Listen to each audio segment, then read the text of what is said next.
नमस्कार दोस्तों।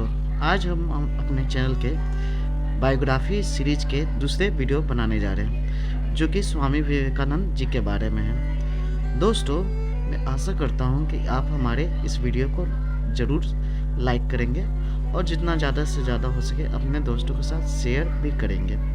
दोस्तों, और आप अगर हमारे वीडियो को पहली बार देख रहे हैं तो हमारे चैनल को सब्सक्राइब जरूर करें और अपने दोस्तों के साथ शेयर भी करें। तो आइए बिना देर किए हुए हम अपने वीडियो को स्टार्ट करते हैं।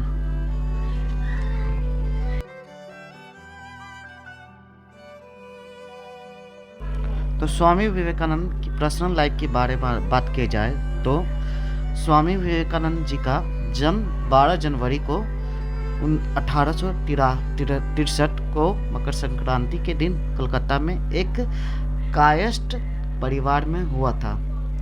इनके पिता का नाम विश्वनाथ दत्त था जो कि कलकत्ता हाई कोर्ट के प्रसिद्ध वकील थे, और मां का नाम भुवनेश्वरी देवी था जो कि एक धार्मिक विचार की महिला थी। इनकी बचपन की बात की जाए तो बचपन में इनका नाम नरेंद्र दत्त था और इनके 9 भाई और बहन थे। इनके दादाजी का नाम दुर्गाचरण दत्त था। वो फारसी और संस्कृत के विद्वान व्यक्ति थे और एक साधु भी थे। अब आइए इनके धार्मिक विचार के प्रति लगाव की बात की जाए तो इनकी माँ बहुत धार्मिक थी, इसलिए इनके घर में नियमित रूप से पूजा पाठ होता रहता था और साथ ही रामायण, गीता, महाभारत जैसे पुराणों को भी पढ़ा जाता था। इस कारण से उन्हें बचपन से ही ईश्वर के प्रति जानने की इच्छा मन में जागृत होने लगी। भगवान को जानने की उत्सुकता के कारण माता पिता से ये कुछ ऐसे सवाल पूछ लेते थे कि जिनका जवाब माता पिता को भी नहीं होता था। इसलिए इन्हें स्पेशली ब्राह्मणों के यहाँ भेजा जाता था ताकि उन सवालों का जवाब इन्हें मिल सके। अब आइए स्वामी विवेकानंद जी के एजुकेशन की बात की जाए तो शिक्षा की जहाँ तक बात की जाए तो इनकी प्रारंभिक शिक्षा इनके घर में ही हुआ था।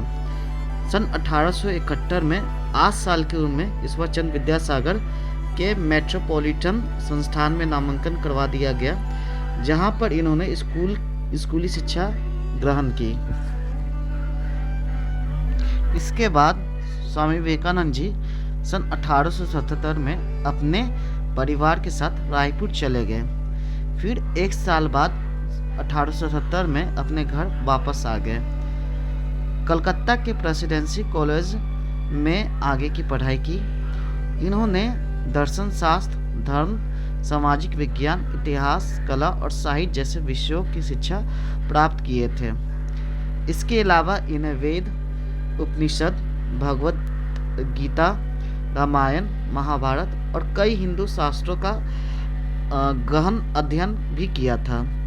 इसके बाद भारतीय संगीत का भी प्रशिक्षण इन्होंने लिया था। एकांतिस चर्च कॉलेज, असेंबली इंस्टीट्यूट से वेस्टर्न फिलॉसफी, वेस्टर्न कल्चर तथा यूरोपियन हिस्ट्री का भी इन्होंने अध्ययन किया था। सन 1884 में इन्हें कला स्नातक की डिग्री प्राप्त की। अब आइए बात करते हैं किस तरह से ये स्वामी विवेकानंद जी रामकृष्ण परमहंस जी से मिले थे, अपने गुरु रामकृष्ण परमहंस जी से मिले थे। स्वामी विवेकानंद जी को बचपन से ही ईश्वर के प्रति जानने की जिज्ञासा था, इसलिए जब उन्होंने एक बार महर्षि देवेंद्रनाथ से सवाल पूछा तो सवाल सुनकर महर्षि देवेंद्रनाथ आश्चर्य में पड़ गए। उनकी जिज्ञासा को शांत करने के लिए उन्होंने स्वामी विवेकानंद जी को रामकृष्ण परमहंस के पास जाने की सलाह दी और इस प्रकार वो रामकृष्ण परमहंस जी से मिले। जब ये रामकृष्ण परमहंस जी से मिले तो वो उनसे इतने ज़्यादा प्रभावित हुए कि पहले ही मुलाकात में उन्हें वो अपना गुरु मान लिए। इसके बाद इनके प्रति इनके मन में कर्तव्य निष्ठा और श्रद्धा की भावना इतनी बढ़ गई कि 1885 में उनके गुरु रामकृष्ण परमहंस के कैंसर की बीमारी से ग्रसित होने के कारण मृत्यु हो गई। इसके बाद उन्होंने रामकृष्ण परमहंस मठ की भी स्थापना की। अब आइए दोस्तों कुछ रामकृष्ण परमहंस की मठ के बारे में हम लोग चर्चा करते हैं। अपने गुरु रामकृष्ण परमहंस की मृत्यु के बाद उन्होंने 12 नगरों में रामकृष्ण संघ की स्थापना की। बाद में इसका नाम बदलकर रामकृष्ण मठ कर दिया। रामकृष्ण मठ की स्थापना के बाद मात्र 25 वर्ष की उम्र में उन्होंने अपना घर परिवार त्याग दिया और ब्रह्मचर्य का पालन करने लगे। तभी इनका नाम बदलकर नरेंद्र दत्त से स्वामी विवेकानंद स्वामी हो गया। अब आइए दोस्तों स्वामी विवेकानंद जी के कुछ भ्रमण के बारे में बात किया जाए। स्वामी विवेकानंद पूरे भारत का भ्रमण पैदल यात्रा के दौरान काशी, प्रयागराज, अयोध्या, बनारस, आगरा, वृंदावन, उसके अलावा और भी कई जगह पे उन्होंने भ्रमण किया। 23 दिसंबर 1892 को भारत के अंतिम छोर कन्याकुमारी भी जा पहुँचे। वहाँ पे उन्होंने 3 दिन की समाधि लिया। भारत की पूरी यात्रा के दौरान उनका उद्देश्य यही रहता था कि देश को गरीबी से कैसे मुक्त किया जाए और दुनिया को भारत के प्रति सोच को बदलना।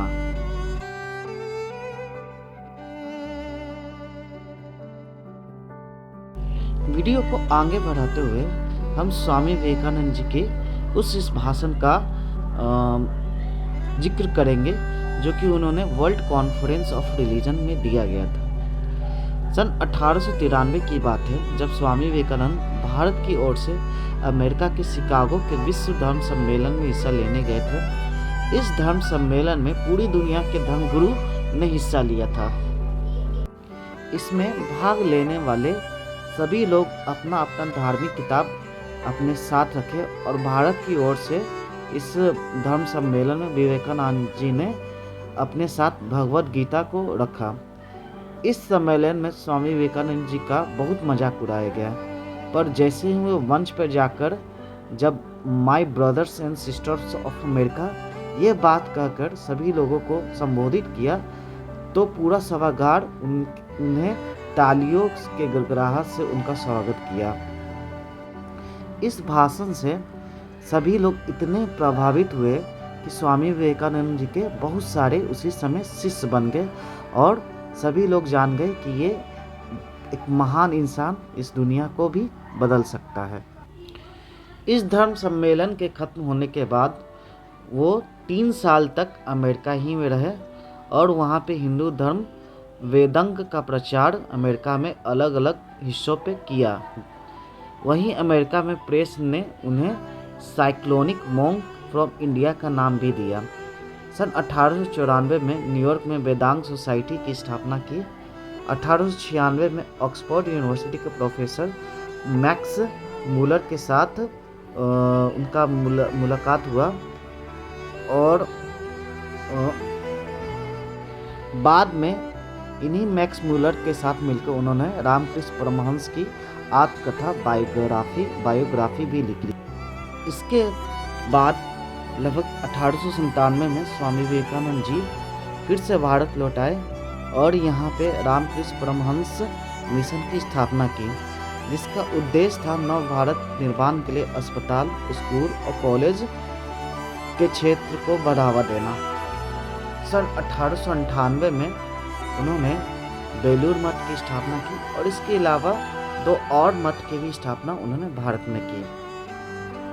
अब विवेकानंद जी के बारे के सेकेंड वर्ल्ड टूर के बारे में चर्चा की जाए।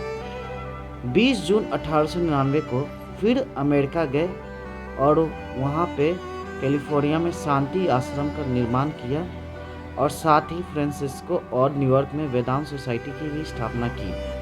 जुलाई 1900 में विवेकानंद जी पेरिस गए जहाँ उन्होंने Congress of the history relations में भाग लिया और करीब 3 महीनों तक वहाँ रहे। वहाँ पर उनके 2 शिष्य भी बने जिनके नाम निवेदिता और स्वामी त्रियानंद था। 1900 के आखिरी माह में स्वामी विवेकानंद जी भारत फिर से लौट आए और बोधगया और बनारस की यात्रा की। इस दौरान उनका स्वास्थ्य धीरे धीरे बिगड़ता गया और वो अस्थमा और डायबिटीज से ग्रसित हो गए। दोस्तों, बहुत ही दुख की बात है कि स्वामी विवेकानंद जी की मृत्यु 4 जुलाई 1892 को मात्र 39 साल की उम्र में हो गई। इस महापुरुष के अंतिम संस्कार गंगा नदी के किनारे किया गया।